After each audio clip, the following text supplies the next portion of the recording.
Pagi ini di sebuah sekolah SMP merupakan pagi yang sangat cerah. Cesa dan Karma sedang membaca buku bahasa Indonesia di kelas. Pasalnya nanti akan ada ulangan harian mata pelajaran tersebut.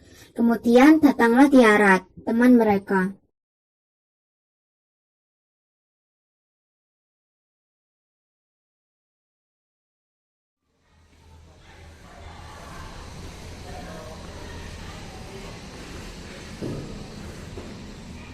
Hai Tiara. Hai Cesa, mau senang sekali kalian baca buku. Iya dong, kita kan nanti akan ada ulangan bahasa Indonesia. Jadi kita juga belajar juga dapat ilmu bahasa Indonesia. Iya juga sih. Ngomong-ngomong, kalian tahu tidak? Nanti ada murid baru yang akan masuk ke kelas kita hari ini. Kalian siapa namanya? Laki-laki atau perempuan? Laki-laki. Cuman kalau namanya aku nggak tahu. Dan kamu juga aku belum tahu.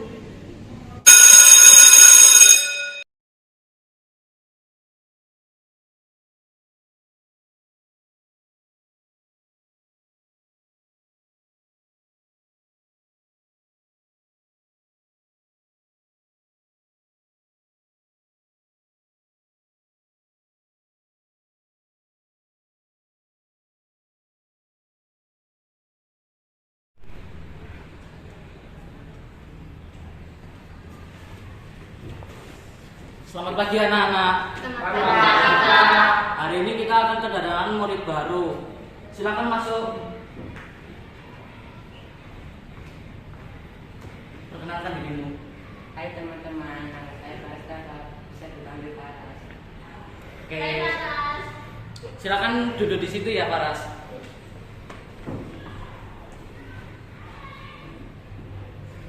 Nah, pada hari ini segera kita mulai ya. Yang memakai topi di depan kelas harus dilepas terlebih dahulu.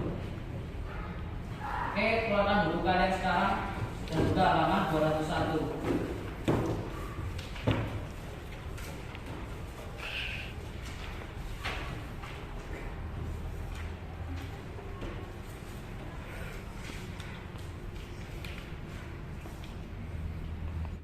Tiba saatnya jam istirahat.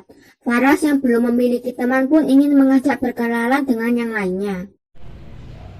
Hai, apa kamu bergabung sama saya? Hai juga, boleh. Perkenalkan saya Paras. Aku Tiara. Dan kamu Rafa. Rapat kan seperti itu rasanya mulai dari dirinya. Tetapi kenapa kalau murid kembali kita di sekolah ini tidak akan sama berkali-kali menggunakan lomba suara olimpiade. Baik, sekali. Lalu mereka melanjutkan obrolan mereka sampai waktu bel masuk berbunyi.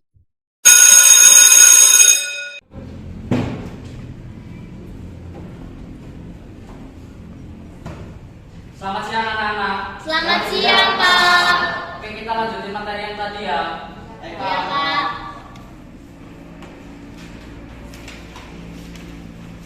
Ada yang tahu struktur teks drama? Saya Pak, Apa itu struktur teks drama? yang pertama prolog, yang kedua orientasi, yang ketiga komunikasi, yang keempat reaksi, yang kelima epilog. Oke, betul. Saat pulang sekolah, terdapat 4 orang murid sedang membicarakan sesuatu di dalam kelas. Hai guys, aku ada barang baru nih. Kalian mau nggak? Boleh tuh, aku mau dong. Aku juga mau dong, tinggal gak usah dan barengan sama apa. Dan gitu, aku juga mau sendiri. Udah, jangan ribut. Kita bikin kesepakatan kita semua dapat bagiannya. Pakat. Oke, besok aku bawain barangnya kumpul di belakang sekolah ya. Siap. Keesokan harinya setelah pulang sekolah, mereka berempat berkumpul di belakang sekolah.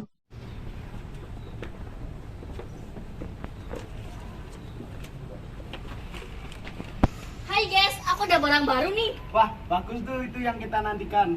Aku juga mau minuman sama rokok nih. Wah, boleh tuh bagi satu dong. Ini aku bagi.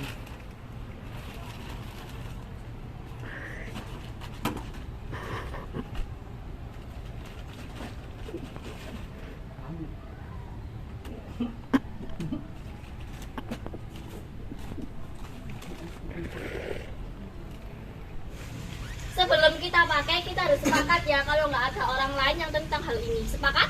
Pakat. Mari kita pakai sebelum ketahuan seseorang. Warna hitam.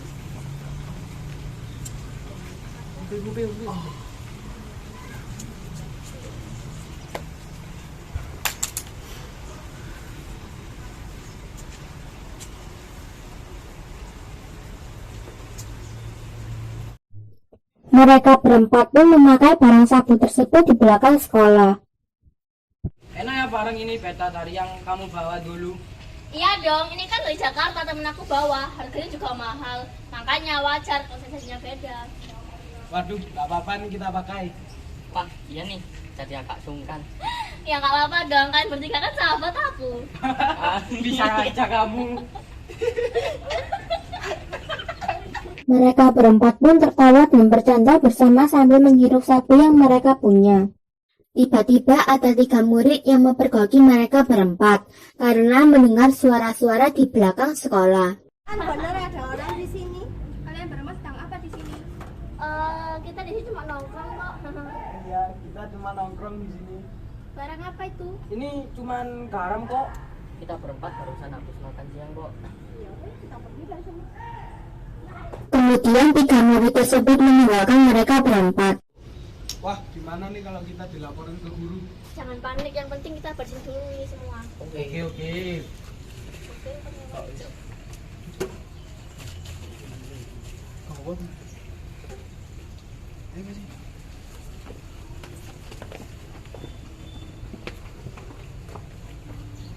Setelah selesai membereskan barang-barang tersebut, mereka berempat pun pulang ke rumah masing-masing. Keesokan harinya saat Wulan tiba di sekolah, ia mendengar rumor yang mengatakan ada 4 orang murid yang memakai barang seperti sabu di sekolah.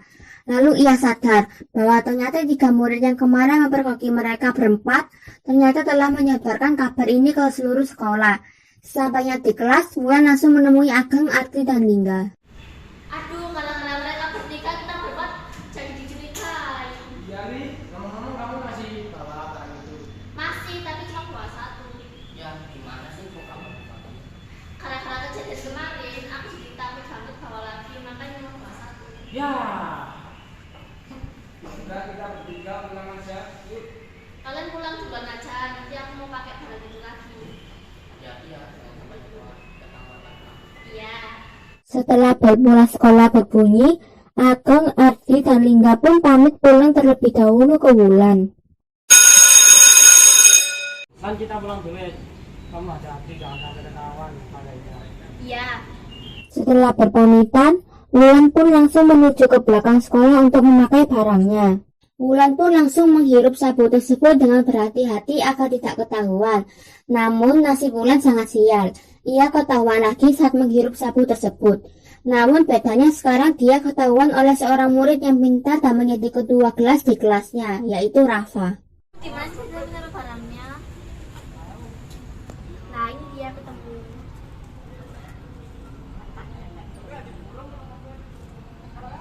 Ternyata rumor itu memang benar ya. Hai Rafa, kamu lagi ngapain di sini? Aku mau mencoba buktikan rumor itu memang benar atau tidak bahwa ada seorang murid yang menggunakan sabu di belakang sekolah. Aku nggak lagi nyabu kok Rafa. Udah jangan bohong kamu Lan, tadi aku lihat kamu pakai sabu itu kok. Rafa jangan bilang siapa-siapa ya. Maaf Lan, aku harus lapor ini ke Pak Yofi. Kemudian Rafa langsung meninggalkan Wulan dan menuju ke ruang guru untuk memberitahukan hal tersebut. Assalamualaikum Pak. Waalaikumsalam, ada apa Rafa? Saya melaporkan bahwa ada seorang murid yang sudah saya pergoki memakai sabu tersebut di belakang sekolah Pak, yaitu Wulan. Astagfirullah, bawaanlah itu segera kemari. Baik Pak. Rafa pun langsung mencari Wulan di belakang sekolah. Tetapi saat sampai di belakang sekolah, Rafa tidak melihat keberadaan Wulan. Akhirnya ia kembali lagi ke ruang guru untuk memberitahukan jika Wulan sudah kabur. Besoknya Wulan dipanggil ke ruang guru untuk diminta keterangan terkait hal yang dilakukannya. Wulan kemudian meminta maaf karena kemarin kabur saat akan dipanggil. Lalu ia menjelaskan hal yang dilakukannya. Setelah mendengar cerita yang disampaikan Wulan, Ageng, Arti, dan Lingga pun dipanggil ke ruang guru juga karena juga terlibat dengan kasus Wulan. Di sana mereka bertiga juga menjelaskan hal yang dilakukannya saat bersama dengan Wulan.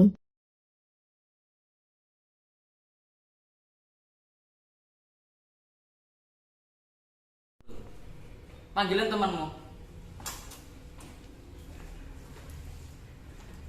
Kenapa kalian menggunakan barang itu?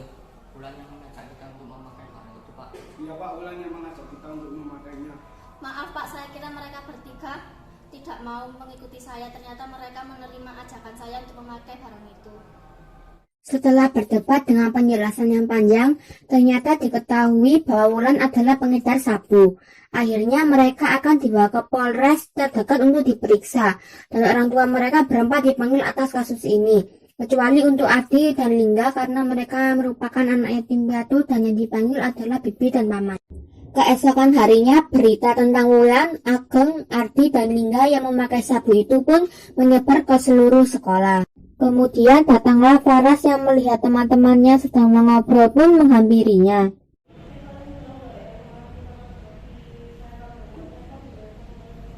Aku juga kaget sih kalau Wulan ternyata pengedar dan memakai narkoba. Katanya sih mereka tidak akan ditahan karena masih bau, tapi mereka akan direhabilitas. Kayak cuma kalian pada ngobrolin apa? Oh, ini kita lagi ya ngobrolin masalahnya mereka berdua yang terkena kasus narkotika.